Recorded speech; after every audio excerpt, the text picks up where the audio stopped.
Puluhan supir taksi konvensional desak DPRD dan Pemkot Ambon hentikan operasi taksi online di Kota Ambon.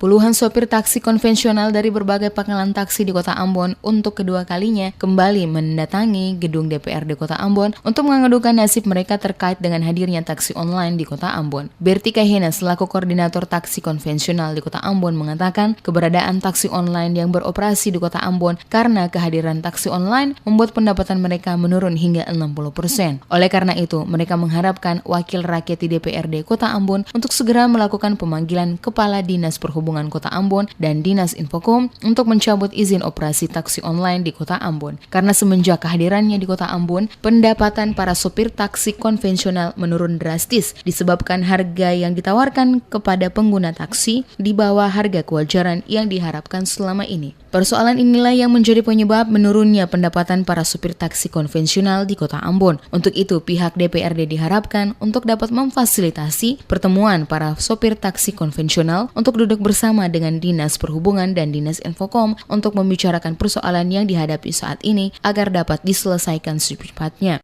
Taksi online itu segera dihapuskan. Itu tuntutan kami yang pertama. Karena taksi online itu dia hadir di Kota Ambon ini meresahkan kami selaku taksi-taksi yang sudah beroperasi selama ini. Dan Bapak Ibu tahu bahwa taksi-taksi online ini adalah pendatang-pendatang yang menciptakan suasana yang merepotkan kami di Kota Ambon ini. Kasihan, kami ini kan anak-anak daerah. Kurang lebih 1.200 orang ya pengemudi. Jadi bagaimana kalau kami dilecehkan dengan mata pencarian seperti ini? Karena mereka punya tarif itu di bawah standar jauh, dan kami rasa Kota Ambon ini tidak bisa taksi online beroperasi karena Kota Ambon ini sempit.